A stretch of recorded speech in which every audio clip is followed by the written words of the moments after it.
What's good, y'all, man? So look, today we talking about Texas in this quote right here. But first and foremost, man, let me say thanks so much, man, for the 1,000 followers on TikTok, man. It's been a journey. I was looking at my analytics for the first time, just far as way back when, about a year ago. And it's crazy to think from that point I have over 1 million impressions. So y'all have been running it up and running up my last two videos on Jackson Arnold being a potential threat and helping Auburn be a threat in the SEC. Yeah, I ran up my video, obviously, on teams that are best set up for success. So I just want to say thank y'all so much, man.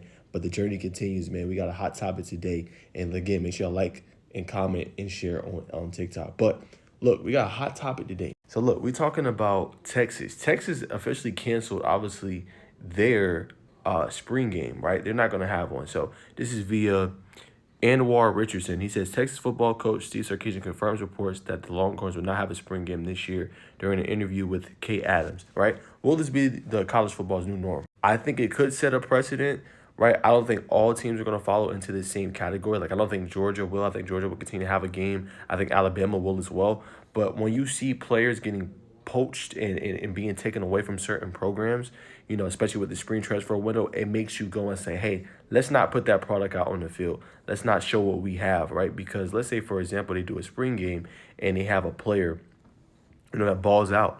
A team could go and try to offer him, after spring portal window is over, he bought on the spring game, he's doing well for Texas. Hey, we're going to offer you this.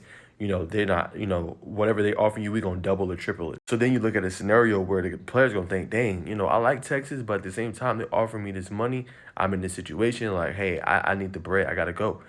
So I think you could see it definitely more often.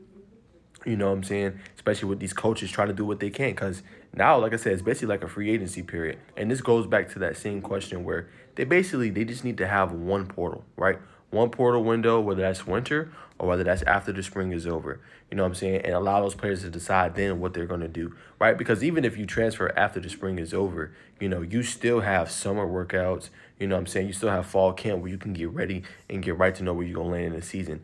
Winter portal is kind of difficult, especially with obviously signing day going on, early national signing day, bowl games going on and stuff like that. The playoffs, it's just so much going on. So that's where the NCAA needs to get to, is one central portal. And I think you're going to see more teams doing this in the future, especially with obviously that spring portal being in there and them not wanting their talent to leave the building. I don't blame him. If I'm Coach Sark, look, we made it to the semifinals 2 years in a row. We trying to make some noise, right? We're trying to get past that. We're trying to win a championship. We need all our best players and we need our recruits here. You know what I'm saying? So I don't blame him. I do think this could set precedent, and you will see other programs follow. Will it be other marquee programs in college football?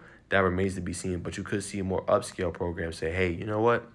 Yeah, we're not going to do it. We know that this is good for the fandom. Good to see the product that we could potentially have on the field this year. But in our best interest, it doesn't really help us. So I think you could see this more. Y'all comment below, man. Is this the new norm of college football? Will we see more marquee teams doing this? Comment below.